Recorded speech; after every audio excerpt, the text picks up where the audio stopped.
서울 변두리, 오래된 동네 연희동의 한 구석에 자리한 강호 택시는 시대의 흐름에서 비껴난 듯한 풍경이었다. 번쩍이는 LED 간판과 최신형 차량으로 무장한 대형 택시 회사들 사이에서 낡고 빛바랜 간판, 허름한 사무실, 그리고 연식이 10년은 좋게 넘어 보이는 검은색 택시 5대가 전부인 이곳은 초라해 보이기까지 했다. 하지만 강호 택시는 이 동네 주민들, 특히 거동이 불편하거나 주머니 사정이 넉넉지 않은 노인들에게 단순한 교통수단 그 이상의 의미를 지니고 있었다. 어이, 김 기사. 오늘도 병원 가야 하는데 좀 도와줄 수 있겠나? 수화기 너머로 들려오는 박철수 회장의 익숙하고도 정겨운 목소리에 사무실 전화를 받고 있던 김강호의 입가에 희미한 미소가 번졌다. 그는 올해 55의 중년 남성으로 언제나 구김 하나 없이 다려진 검은색 정장 바지와 흰 셔츠 차림을 고수했다.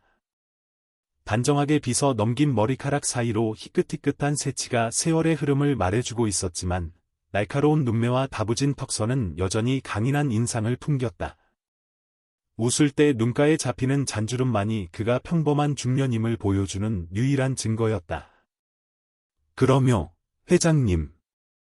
걱정 마시고 천천히 준비하세요. 10분 안에 도착하겠습니다. 강호는 수화기를 내려놓고 자리에서 일어섰다. 그의 단단해 보이는 손등에는 오래된 흉터가 희미하게 남아 있었다. 평소에는 무심코 지나칠 수 있는 작은 흔적이었지만 가끔씩 무언가를 응시할 때 그의 눈빛은 예리하게 빛나며 평범한 택시 기사답지 않은 날카로움을 드러내곤 했다. 그것은 그가 애써 묻어두려 한 과거의 그림자여야. 자신의 택시 운전석에 앉은 강호의 시선이 백미러에 걸린 작은 사진 액자에 머물렀다. 앳된 미소가 사랑스러운 여대생, 그의 하나뿐인 딸 민지의 사진이었다. 민지는 친구들에게 아버지가 자랑스러운 택시 기사라고 스스럼없이 말하곤 했다. 하지만 민지도, 민지의 친구들도, 심지어 10수년간 그를 봐온 동네 사람들조차 김강호의 진짜 과거를 알지 못했다. 15년 전, 이 도시의 어두운 뒷골목에서 그는 황룡이라 불렸다. 서울 남부 지역을 장악했던 거대 폭력 조직, 황룡파의 전설적인 두목. 수십 명의 충성스러운 부하를 거느렸고, 그의 이름 석자만 들어도 어지간한 조직폭력배들은 오금을 저릴 정도였다. 손등의 흉터는 바로 그 시절, 치열했던 싸움의 흔적이었다. 강호는 천천히 시동을 걸며 무의식적으로 손등의 흉터를 매만졌다. 오늘도 그는 평범한 택시 기사 김강호로서 하루를 시작해야 했다. 누구도 그가 과거 피바람을 몰고 다녔던 황룡이었다는 사실을 알아채지 못하도록. 택시는 부드럽게 연희동 골목길을 빠져나와 노인회관 앞에 멈춰 섰다. 강호는 익숙하게 차에서 내려 뒷문을 열고 박철수 회장과 다른 노인 두 분이 짐을 들고 나오는 것을 도왔다. 무거운 장바구니와 약 봉투들이었다. 고맙네, 김 기사. 자네 덕분에 우리가 편하게 병원도 다니고 장도 본다네. 박철수가 강호의 손을 잡으며 말했다. 그의 얼굴에는 고마움과 신뢰가 가득했다. 뭐려, 회장님. 당연히 해야 할 일인걸요. 강호는 손사래를 치며 웃었다. 그는 특히 노인들에게는 요금을 받지 않거나 형편이 어려운 경우에는 오히려 용돈을 쥐어주기도 했다. 그것은 어쩌면 과거에 자신이 저질렀던 수많은 잘못에 대한 작은 속죄의 방식일지도 몰랐다. 노인들의 진심 어린 감사 인사는 그에게 잠시나마 마음의 위안을 주었다. 그때 검은색 세단 한 대가 거칠게 노인회관 앞에 멈춰 섰다. 차문이 열리고 험악한 인상의 젊은 사내 셋이 내렸다. 그중 앞장선 자는 딱 봐도 불량스러워 보이는 조태구라는 이름의 사내였다. 그는 최근 이 지역에서 빠르게 세력을 넓히고 있는 신흥폭력 조직, 청파의 행동대장 격이었다. 조태구는 강호를 위아래로 훑어보더니 이내 무시하고 박철수에게 다가갔다. 그의 목소리는 노골적으로 오만했다. 어이, 영감. 우리 사장님 인내심이 바닥나고 있어. 생각은 좀 해봤나? 이 고물딱지 같은 회관, 좋은 말 할 때 넘기시지. 그래야 노후가 편할 거 아니야? 박철수의 얼굴이 하얗게 질렸지만 그는 애써 두려움을 감추며 맞섰다. 내가 몇 번을 말해야 알아듣겠나? 이곳은 우리 노인들의 소중한 보금자리야. 돈으로 살 수 있는 곳이 아니란 말일세. 조태굴은 비웃음을 터뜨렸다. 보금자리? 웃기시네. 곧 여기가 전부 밀리고 번쩍이는 빌딩이 들어설 판이야. 영감들이 마지막까지 버텨봤자 얻을 건 아무것도 없어. 오히려 험한 꼴만 당할걸? 그는 박철수의 어깨를 거칠게 밀치며 위협적인 눈빛을 보냈다. 다음 주까지 결정해. 그때도 이 따위로 나오면 우리 방식대로 처리할 테니 각오하라고. 강호는 주먹을 불끈 쥐었다. 그의 눈빛이 순간적으로 싸늘하게 빛났다. 15년 동안 억눌러왔던 본능이 꿈틀거리는 것을 느꼈다. 하지만 그는 나서지 않았다. 지금은 때가 아니었다. 그는 조용히 모든 상황을 지켜보았다. 그의 택시에 설치된 블랙박스, 카메라 행정, 대시캠, 은 조태구 일당의 협박 장면과 차량 번호판을 빠짐없이 기록하고 있었다. 조태구 일당이 차를 타고 사라지자 박철수는 휘청거리며 벽에 기댔다. 다른 노인들도 겁에 질려 어쩔 줄 몰라 했다. 회장님, 괜찮으세요? 강호가 다가가 부축했다. 괜찮네. 괜찮고 말고. 박철수는 애써 기운을 차리려 했지만 목소리는 떨리고 있었다. 저놈들이 벌써 몇 번째인지 모르겠네. 경찰에 신고해도 증거가 없다며 번번이 허탕이고. 강호는 박철수를 다독이며 말했다. 너무 걱정 마십시오. 일단 안으로 들어가시죠. 그는 노인들을 안심시키고 회관 안으로 모신 뒤 자신의 택시로 돌아왔다. 운전석에 앉아 그는 깊은 생각에 잠겼다. 천파, 그리고 조태구. 그들의 목표는 분명 노인회관 부지였다. 재개발 정보를 미리 입수하고 땅을 헐값에 사들이려는 수작이겠지. 너무나 익숙한 방식이었다. 강호는 주머니 속에서 낡은 금속 라이터를 꺼내 만지작거렸다. 표면에는 용 문양이 희미하게 새겨져 있었다. 15년 전 모든 것을 앗아간 그 끔찍한 화재 현장에서 발견한 유일한 물건. 누구의 것인지도 모른 채 그는 죄책감의 증표처럼 그것을 간직해왔다. 라이터를 다시 주머니에 넣으며 결심했다. 더 이상 방관할 수 없다고. 평화로운 삶을 지키기 위해서라도 그는 무언가를 해야만 했다. 저녁 무렵 강호는 피곤한 몸을 이끌고 집으로 돌아왔다. 작은 연립주택 2층에 위치한 그의 집은 소박했지만 언제나 깔끔하게 정돈되어 있었다. 딸 민지가 대학 기숙사에서 주말에만 돌아오기 때문에 평일에는 주로 혼자 지냈다. 그는 샤워를 마치고 편안한 옷으로 갈아입은 뒤 습관처럼 컴퓨터를 켰다. 화면에는 오늘 낮 블랙박스에 녹화된 영상이 재생되고 있었다. 조태구의 오만한 얼굴, 협박하는 목소리, 그리고 겁에 질린 박철수 회장과 노인들의 모습이 생생하게 담겨 있었다. 강호는 영상을 몇 번이고 돌려보며 얼굴을 굳혔다. 이것은 명백한 협박이자 불법 행위였다. 단순한 시비가 아니었다. 아빠, 뭐 보세요? 표정이 왜 이렇게 안 좋으세요? 언제 들어왔는지 민지가 그의 등 뒤에 서서 화면을 들여다보고 있었다. 오늘따라 강의가 일찍 끝났다며 집에 들른 모양이었다. 강호는 깜짝 놀라 황급히 영상 재생 창을 닫았다. 아, 민지 왔구나. 그냥 뉴스 좀 보고 있었다. 별거 아니야. 강호는 애써 태연한 척했지만 그의 목소리는 미세하게 떨리고 있었다. 민지는 의심스러운 눈초리로 아버지를 바라보았다. 뉴스요? 제가 보기엔 아까 그 영상, 뉴스 같지 않던데요? 무슨 싸움 영상 아니었어요? 그리고 아빠, 오늘 손등에 웬 멍 자국이. 민지의 시선이 강호의 손등에 머물렀다. 낮에 조태구 일당을 뿌리치는 과정에서 생긴 작은 멍이었다. 아, 이거? 오늘 짐 옮기다가 좀 부딪혔어. 괜찮아. 강호는 어색하게 웃으며 손을 감췄다. 우리 딸, 배고프지? 아빠가 맛있는 거 시켜줄까? 민지는 아버지의 어색한 모습에 더욱 의심이 깊어졌다.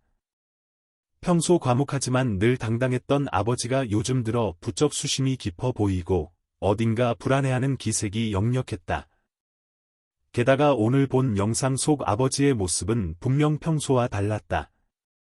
뭔가 위험한 일에 휘말리신 건 아닐까? 아빠, 민지가 진지한 목소리로 불렀다.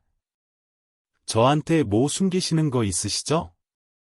솔직하게 말씀해 주세요. 아빠 혼자 힘든 일 겪고 계신 거 아니에요? 강호는 딸의 걱정스러운 눈빛을 마주하자 마음이 약해졌다. 하지만 그는 차마 진실을 말할 수 없었다. 자신의 어두운 과거, 그리고 다시 얽히기 시작한 위험한 현실을 어떻게 설명할 수 있을까? 그는 딸이 평범하고 안전한 삶을 살기를 바랐다. 정말 아무 일 없다니까 그러네. 강호는 딸의 어깨를 토닥이며 말했다. 그냥 요즘 경기가 안 좋아서 택시 일이 좀 힘들어서 그래. 우리 딸 공부하는데 신경 쓰게 해서 미안하네. 얼른 밥 먹자. 강호는 화제를 돌리려 애썼지만 민지는 쉽사리 의심을 거두지 않았다. 그녀는 아버지의 등 뒤에서 그의 깊은 한숨 소리를 들으며 불안감을 떨칠 수 없었다. 그날 밤, 민지는 잠든 아버지를 확인하고 몰래 아버지의 컴퓨터를 다시 켰다. 아버지가 황급히 껐던 그 영상 파일을 찾아 재생했다. 조태구의 협박 장면, 그리고 그 뒤에 이어지는 다른 영상 파일에는 놀랍게도 아버지가 몇 명의 남자들과 격투를 벌이는 듯한 짧은 클립이 있었다. 아마도 오늘 낮의 일인 듯했다. 영상은 짧고 흔들렸지만 아버지의 움직임은 민지가 알던 평범한 택시 기사의 모습과는 너무나 달랐다. 민첩하고 단호하고 심지어 위협적이기까지 했다. 아빠에게 무슨 일이 일어나고 있는 거지? 민지는 불안감과 두려움에 휩싸였다. 그녀는 조용히 블랙박스 메모리 카드를 컴퓨터에서 뽑아 자신의 휴대폰에 연결했다. 그리고 오늘 본 영상 파일들을 자신의 클라우드 저장 공간에 몰래 백업하기 시작했다. 무슨 일이 생길지 모르니 증거라도 남겨둬야 한다는 막연한 생각에서였다. 한편 강호는 거실 소파에 누워 잠 못 이루고 있었다. 딸에게 거짓말을 했다는 죄책감과 다시 시작된 위협에 대한 불안감이 그를 짓눌렀다. 그는 주머니 속 낡은 라이터를 꺼내 손안에서 굴렸다. 차가운 금속의 감촉이 그의 혼란스러운 마음을 조금이나마 진정시켜주는 듯했다. 그는 눈을 감고 15년 전 그날을 떠올렸다. 빗줄기가 쏟아지던 날, 라이벌 조직과의 패싸움, 그리고 예기치 않게 번진 불길. 무고한 사람들의 비명소리가 아직도 귓가에 맴도는 듯했다. 그는 그날 이후 폭력의 세계를 떠나 평범한 삶을 살기로 맹세했다. 딸 민지를 위해서라도 반드시 그래야만 했다. 하지만 운명은 그를 다시 시험대에 올려놓으려는 것일까? 천파 조직, 그리고 조태구의 협박. 그는 더 이상 침묵할 수 없었다. 노인들을, 그리고 자신의 평화로운 삶을 지키기 위해서라면 어쩔 수 없이 다시 황룡의 이빨을 드러내야 할지도 몰랐다. 그의 마음속에서 선과 악, 과거와 현재가 치열하게 충돌하고 있었다. 며칠 뒤, 강호의 불길한 예감은 현실이 되었다. 조태구는 박철수 회장의 완강한 거절과 더불어 자신과 부하들이 한낱 택시 기사에게 망신을 당했다는 사실에 앙심을 품었다. 그는 보스인 장민석에게 제대로 보고하지 않은 채 독단적으로 더 많은 부하들을 이끌고 다시 노인회관을 찾아갔다. 이번에는 단순한 협박이 아니었다. 영감들이 아직도 정신을 못 차렸나 본데 오늘 우리가 확실하게 가르쳐주지. 조태구의 명령에 따라 검은 옷을 입은 청파 조직원들은 쇠파이프와 강목을 휘두르며 노인회관의 유리창을 부수고 마당에 놓인 화분들을 걷어찼다. 몇몇 노인들이 항의하려 했지만 험악한 기세에 눌려 뒤로 물러설 수밖에 없었다. 박철수 회장이 앞으로 나서 소리쳤다. 이놈들! 당장 여기서 나가. 여긴 너희 같은 깡패들이 함부로 들어올 곳이 아니야. 깡패?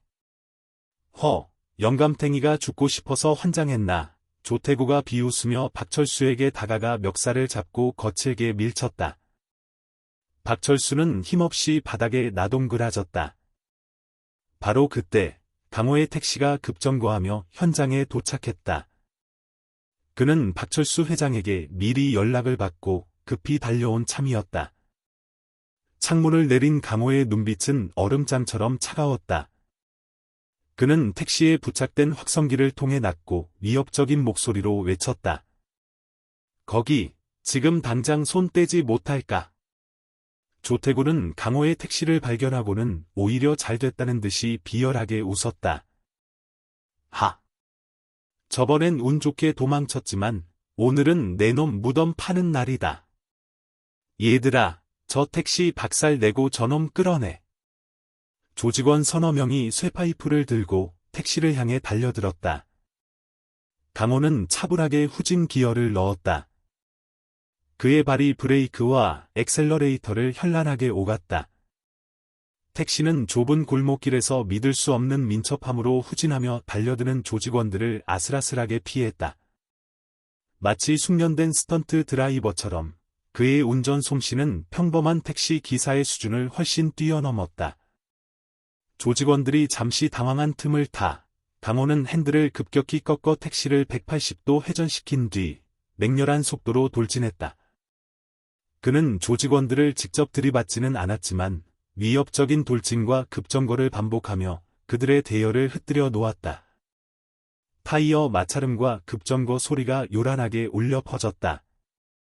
결국 강호는 택시를 조태구 일당의 퇴로를 막는 위치에 정확히 세웠다. 저 자식, 운전 실력이 보통이 아니야. 조직원 하나가 투덜거렸다. 강호는 천천히 차 문을 열고 내렸다. 그는 더 이상 어설픈 택시 기사가 아니었다. 굳게 담은 입술, 흔들림 없는 눈빛, 그리고 온몸에서 뿜어져 나오는 압도적인 기세는 15년 전 뒷골목을 호령했던 황룡의 그것이었다. 노인분들께 손대는 놈들은 용서 못한다. 강호의 목소리는 낮고 차분했지만 그 안에 담긴 분노는 누구라도 느낄 수 있을 정도였다.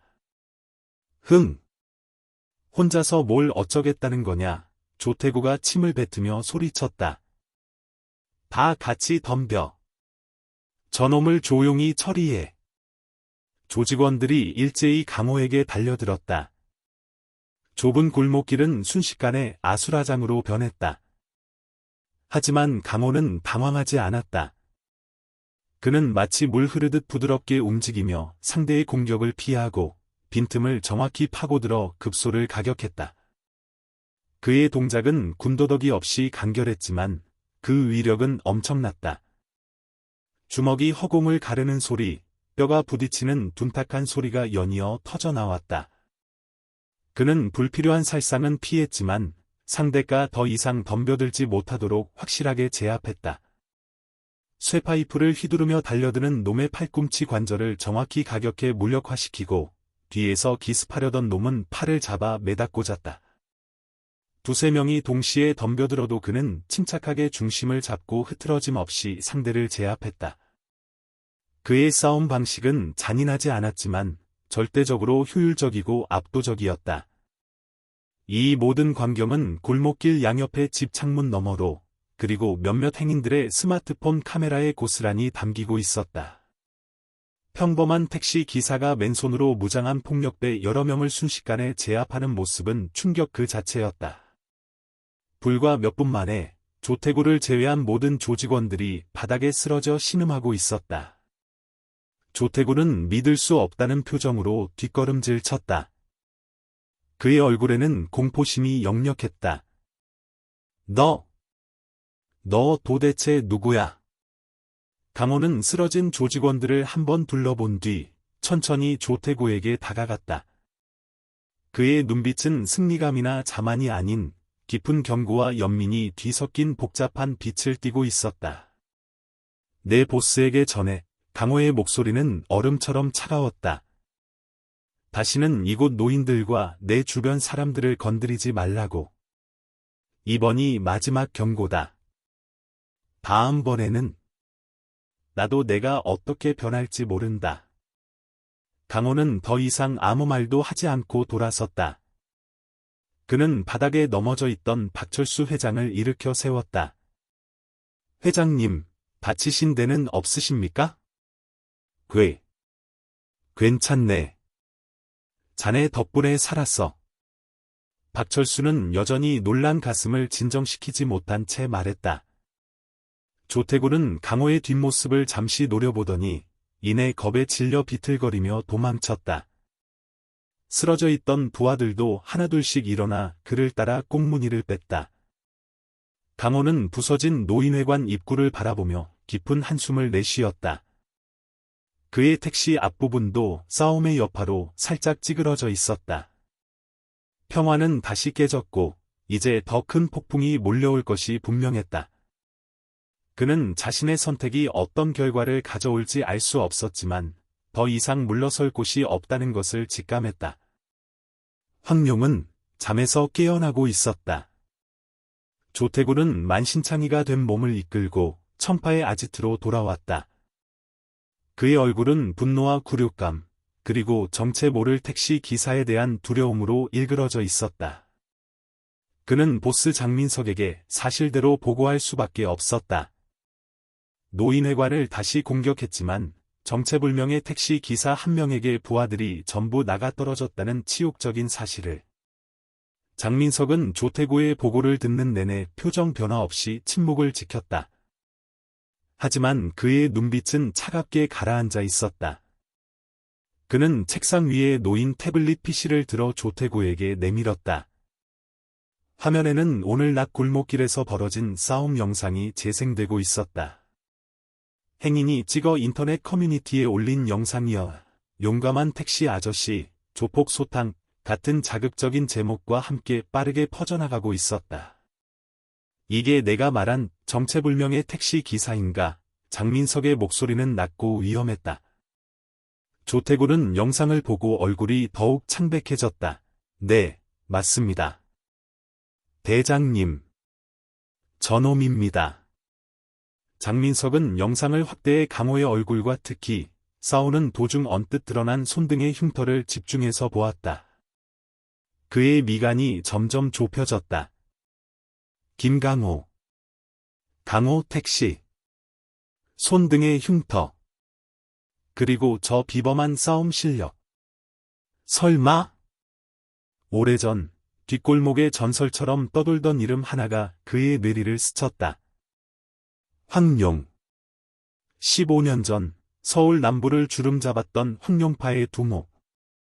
그의 이름 앞에서는 누구도 함부로 고개를 들 수 없었다. 하지만 15년 전 동대문 골목시장 대화제 사건 이후 그는 호련히 자취를 감췄다. 죽었다는 소문도 있었고 해외로 도피했다는 소문도 무성했다. 이 자에 대해 다시 한번 샅샅이 조사해 장민석이 싸늘하게 명령했다. 단순한 택시 기사가 아닐 가능성이 크다. 특히 15년 전 행적을 집중적으로 파헤쳐봐 황룡파와 관련된 모든 기록을 다시 검토해. 조태구는 영문을 모르겠다는 표정이었지만 보스의 명령에 즉시 복종했다. 며칠 후 장민석은 자신의 사무실에서 조사 결과를 보고받았다. 그의 예상은 적중했다. 택시 기사 김강호는 15년 전 사라진 황룡파의 두목, 황룡 본인이었다. 대화제 사건 이후 조직을 해산하고 신분을 숨긴 채 택시 기사로 살아왔다는 것이었다. 장민석의 손이 부들부들 떨렸다. 온몸의 피가 거꾸로 솟는 듯한 분노와 함께 혐오할 수 없는 복잡한 감정이 휘몰아쳤다. 황룡. 그가 15년간 찾아 헤매던 원수. 자신의 어머니를 죽음으로 몰고 간 비극의 원흉. 그 자가 바로 눈앞에 평범한 택시 기사의 모습으로 살아가고 있었다니. 장민석에게 15년 전 그날은 악몽 그 자체였다. 15살 소년이었던 그는 시장에서 장을 보던 어머니의 손을 놓친 순간 화마에 휩싸인 어머니의 마지막 모습을 목격해야 했다. 황룡파와 라이벌 조직 간의 세력 다툼이 빚어낸 참극. 그 불길 속에서 그는 어머니를 잃었고 어린 여동생 소라와 단둘이 세상에 남겨졌다. 그는 잿더미 속에서 울부짖으며 복수를 맹세했다. 언젠가 반드시 황룡을 찾아내 어머니의 원한을 갚겠다고. 그 후 그는 살아남기 위해, 그리고 복수를 위해 밑바닥부터 치열하게 살았다. 때로는 불법적인 일도 마다하지 않았고, 피나는 노력 끝에 신흥 조직 청파를 세우고 지금의 자리에 올랐다. 그의 목표는 단 하나, 황룡을 찾아 복수하는 것이었다. 그런데 이제 그 목표가 눈앞에 나타났다. 그것도 자신이 재개발 사업을 위해 목표로 삼았던 지역에서 자신이 괴롭히던 노인들을 보호하는 모습으로. 운명의 장난인가, 아니면 필연인가. 장민석은 깊은 고민에 빠졌다.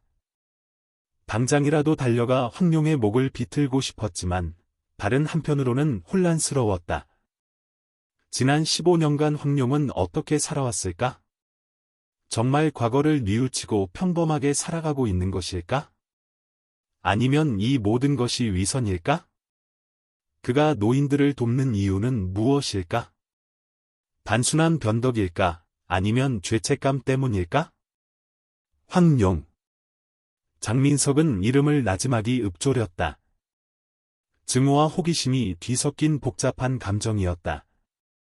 그는 황룡을 직접 만나 확인해야 했다. 15년의 세월이 그를 어떻게 바꿔놓았는지, 그리고 자신의 복수가 정당한 것인지. 그는 조태구를 불렀다. 택시 기사 김강호. 아니, 황룡에게 연락해. 내가 직접 만나고 싶다고 전해. 조용히, 단둘이서만. 조태구는 놀란 표정을 지었지만 감히 보스의 결정에 이의를 제기하지 못했다. 그는 즉시 황룡과의 만남을 주선하기 시작했다. 장민석은 창밖을 바라보며 굳게 주먹을 쥐었다. 15년간 기다려온 복수의 시간이 다가오고 있었다. 하지만 그의 마음 한구석에는 설명할 수 없는 불안감과 망설임이 자리 잡고 있었다. 황룡과의 만남이 어떤 결과를 가져올지 그는 예측할 수 없었다. 민지는 그날 이후 아버지의 행동을 유심히 관찰했다. 아버지는 여전히 아무 일 없는 척했지만 밤늦게까지 잠 못 이루고 뒤척이거나 홀로 깊은 생각에 잠겨있는 모습이 자주 눈에 띄었다. 택시 앞부분에 찌그러진 자국과 아버지 손등의 멍은 그녀의 불안감을 더욱 증폭시켰다. 며칠 뒤 민지는 학교 과제를 위해 아버지의 노트북을 빌려 사용하게 되었다.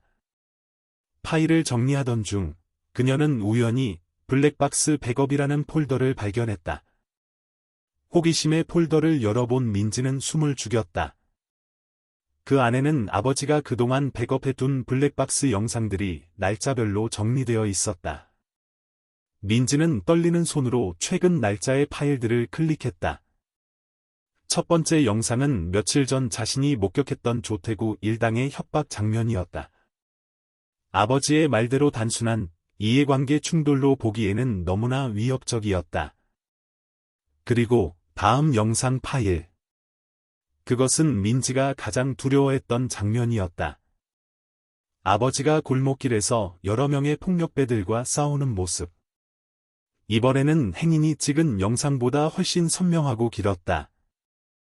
아버지의 놀라운 싸움 실력, 그리고 폭력배들의 겁에 질린 얼굴까지 생생하게 담겨 있었다. 아빠, 대체 무슨 일을 하고 계신 거예요? 민지는 심장이 빠르게 뛰는 것을 느꼈다. 아버지는 평범한 택시 기사가 아니었다. 그렇다면 아버지는 누구일까? 과거에 무슨 일이 있었던 걸까? 온갖 의문과 불안감이 그녀를 덮쳤다. 그녀는 아버지의 안전이 걱정되었다. 저런 폭력배들과 얽힌다면 분명 위험한 일이 생길 터였다. 민지는 폴더 안의 다른 영상들도 살펴보았다. 그러다 아주 오래된 날짜의 파일 하나를 발견했다. 15년 전 화재 현장이라는 메모가 적혀 있었다. 망설이다 파일을 재생한 민지는 또 한 번 충격에 빠졌다. 영상은 매우 오래되고 화질이 좋지 않았지만 끔찍한 화재 현장의 모습이 담겨 있었다. 불타는 시장 건물, 절규하는 사람들, 그리고 그 혼란 속에서 망연자실 서 있는 젊은 시절 아버지의 모습이 흐릿하게 보였다.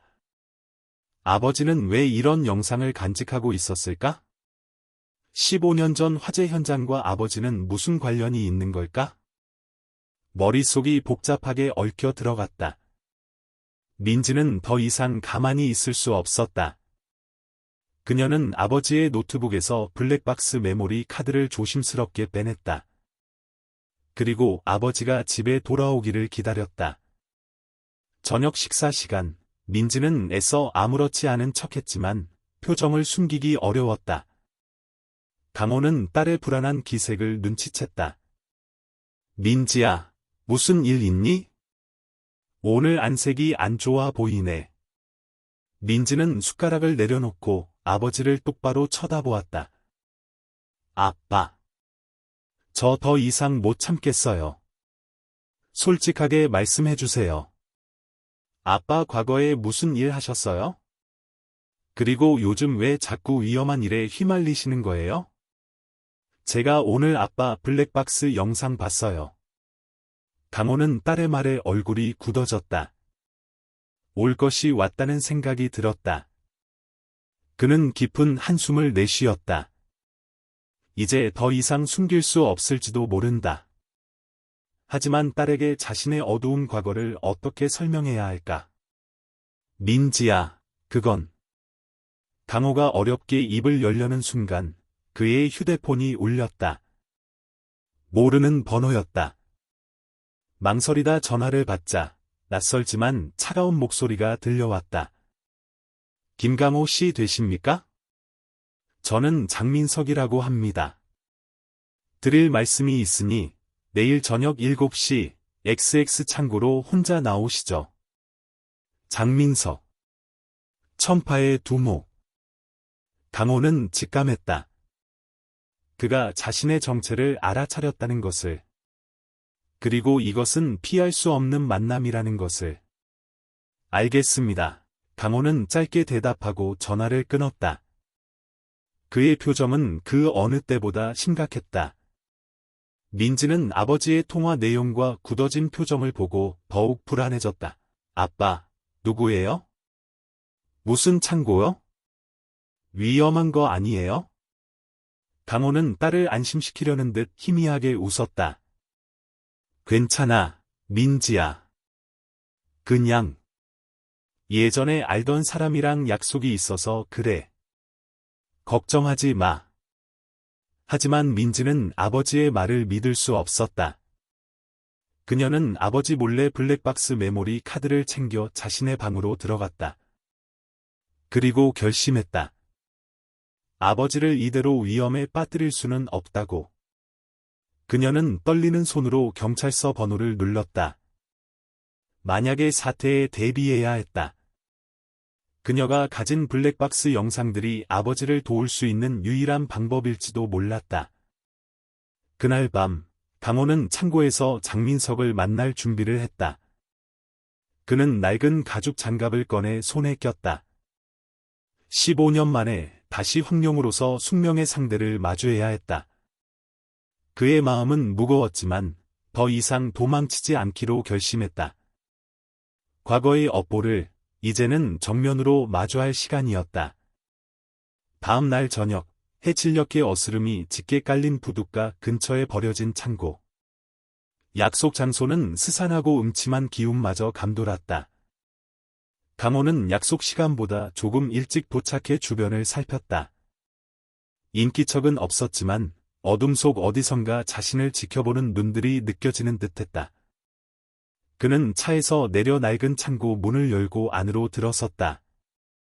창고 내부는 넓고 텅 비어 있었으며 깨진 창문 틈으로 들어오는 희미한 가로등 불빛만이 먼지 쌓인 바닥을 비추고 있었다.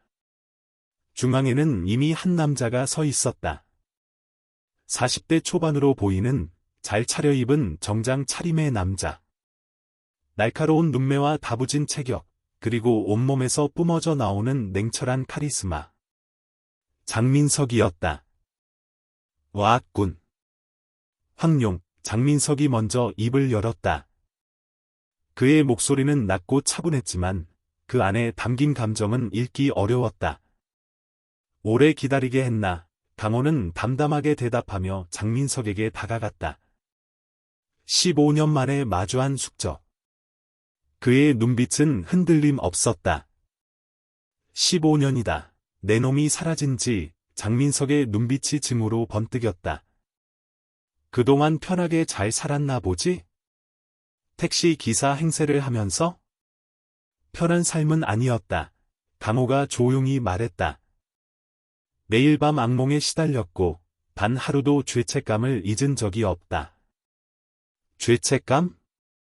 내 놈 같은 인간 쓰레기에게 그런 감정이 있긴 한가? 장민석이 비웃었다. 15년 전, 내 놈들 때문에 내 어머니가 어떻게 돌아가셨는지 아나?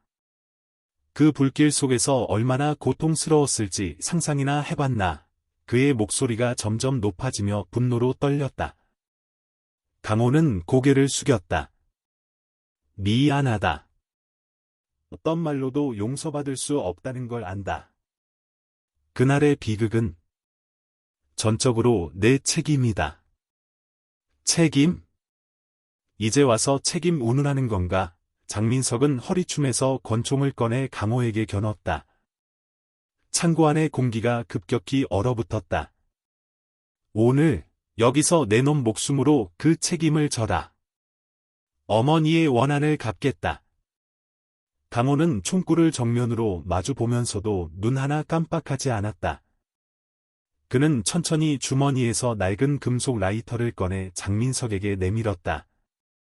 쏘기 전에 이걸 한번 봐주겠나? 장민석은 의아한 표정으로 라이터를 받아들었다. 희미한 불빛 아래 라이터 표면에 새겨진 용 문양이 눈에 들어왔다. 그리고 그 옆에 작게 새겨진 이니셜 K, S, H. 그것은 아버지의 이니셜이었다. 어머니가 아버지의 유품이라며 늘 소중히 간직했던 바로 그 라이터. 이건 장민석의 손이 떨리기 시작했다. 눈앞의 현실이 믿기지 않았다. 그날 화재 현장에서 주웠다. 강호가 차분하게 설명했다. 어머니의 유품인가? 난 그저 그날의 비극을 잊지 않기 위해 죄책감의 증표로 간직해왔다. 장민석은 라이터를 쥔 채 망연자실했다. 15년간 품어온 복수심의 대상이 어머니의 유품을 간직하며 죄책감 속에 살아왔다는 사실은 그의 신념을 송두리째 흔들어 놓았다. 그가 알던 악마 황룡의 모습과는 너무나 달랐다. 혼란스러운 감정이 그의 내면을 휘저었다. 왜 그랬지? 왜 나 같은 놈을 그냥 살려뒀지? 장민석이 떨리는 목소리로 물었다. 복수는 또 다른 복수를 낳을 뿐이다. 나는 더 이상 피를 보고 싶지 않았다. 강호의 목소리에는 깊은 회한이 담겨 있었다. 그리고 내게는 지켜야 할 여동생이 있지 않았나. 장민석은 충격받은 듯 강호를 바라보았다. 황룡이 자신의 여동생 소라의 존재까지 알고 있었다니. 바로 그때 창고의 다른 쪽 문이 거칠게 열리며 조태구와 그의 수하 몇 명이 들이닥쳤다. 그들의 손에는 총과 칼이 들려 있었다. 대장님, 조태구가 외쳤다. 저놈 말에 속지 마십시오. 복수를 포기하시면 안 됩니다. 황룡은 죽어야 합니다. 장민석은 조태구를 노려보았다. 내 놈이 감히 내 결정에 반기를 드는 거냐? 죄송합니다, 대장님. 조태구의 눈빛이 탐욕과 야심으로 번뜩였다. 하지만 대장님은 너무 물러터지셨습니다. 황룡을 죽이고 천판은 이제 제가 접수하겠습니다. 저놈과 함께 대장님도 여기서 끝내드리죠. 조태구가 부하들에게 눈짓하자 그들은 일제히 강호와 장민석에게 총구를 겨눴다. 일촉즉발의 위기 상황. 크크크. 황룡, 그리고 이제는 물러터진 보스까지. 오늘 여기서 둘 다 끝장내주마. 조태구의 광기 어린 외침과 함께 그의 부하들이 방아쇠를 당기려던 찰나였다. 강호는 번개처럼 움직였다. 그는 몸을 날려 장민석을 옆으로 밀쳐내며 총알을 피하는 동시에 가장 가까이 있던 조직원의 총구를 위로 쳐올렸다. 탕! 탕! 요란한 총성이 창고 안을 울렸다. 총알은 천장에 박혔다. 강호는 그 반동을 이용해 다른 조직원의 복부를 발로 가격하고 조태구를 향해 몸을 날렸다. 내 놈이 감히. 조태구는 당황하며 칼을 휘둘렀지만 강호는 마치 예측이라도 한 듯 몸을 숙여 피하며 그의 팔을 꺾어 칼을 떨어뜨렸다. 순식간에 창고 안은 아수라장이 되었다. 강호는 혼자서 여러 명의 무장한 조직원들을 상대해야 했다. 하지만 그는 조금도 밀리지 않았다. 15년간 잠들어 있던 황룡의 본능과 기술이 완벽하게 되살아난 듯했다. 그의 움직임은 빠르고 정확했으며 빈틈이 없었다. 장민석은 처음에는 충격으로 멍하니 서 있었지만 이내 정신을 차렸다. 그는 조태구의 배신에 치를 떨며 자신을 구해준 강호를 보았다. 복수심과 혼란 속에서도 그는 강호의 눈빛에서 진정한 참회의 의지를 읽었다. 그리고 결심했다. 그는 더 이상 과거의 망령에 사로잡히지 않으리라. 그는 강호와 함께 싸우기로 했다. 비록 무기는 없었지만 그는 자신의 부하였던 자들의 움직임을 꿰뚫고 있었고 강호에게 그들의 약점을 소리쳐 알리며 도움을 주었다. 두 사람은 등을 맞대고 싸웠다. 한때는 서로를 죽이려 했던 원수였지만 이제는 배신자들을 상대로 함께 싸우는 기묘한 동맹이 형성된 것이다. 강호의 압도적인 무술 실력과 장민석의 지략이 합쳐지자 조태구 일당은 점점 궁지에 몰렸다. 하지만 수적으로 불리한 상황은 여전했다. 강호와 장민석 모두 조금씩 지쳐가고 있었고 조태구는 최후의 발악처럼 미친 듯이 달려들었다. 바로 그때 창고 밖에서 요란한 사이렌 소리가 들려오기 시작했다. 점점 더 가까워지는 소리. 그리고 마침내 창고 문이 다시 한번 거칠게 열렸다. 모두 꼼짝 마. 경찰이다. 무기 버리고 손들어. 무장한 경찰 특공대원들이 함성과 함께 창고 안으로 쏟아져 들어왔다.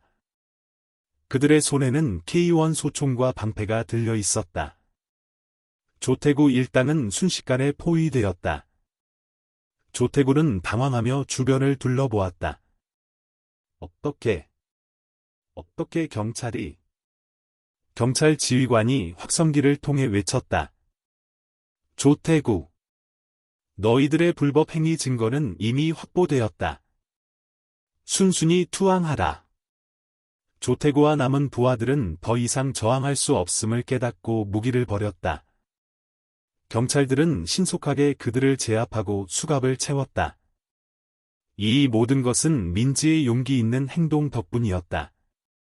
아버지가 위험한 장소로 향하는 것을 안 민지는 즉시 경찰에 신고했고 자신이 백업해둔 블랙박스 영상, 조태구의 협박 장면, 과 오늘 낙거리 싸움 영상, 폭력 및 불법 무기 소지를 증거로 제출했다.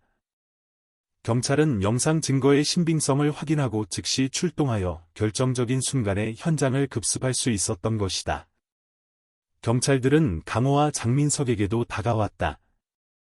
강호는 순순히 상황을 설명했고 장민석 역시 자신이 조태구에게 배신당했으며 과거 청파의 불법 활동에 대해 자수하고 수사에 협조하겠다는 의사를 밝혔다. 경찰은 두 사람을 일단 연행했지만 정당방위와 자수협조 등을 참작할 것으로 보였다. 창고 안에 혼란이 정리되고 조태구 일당이 연행되어 나가는 모습을 보며 강호는 깊은 안도의 한숨을 내쉬었다. 그는 장민석을 바라보았다.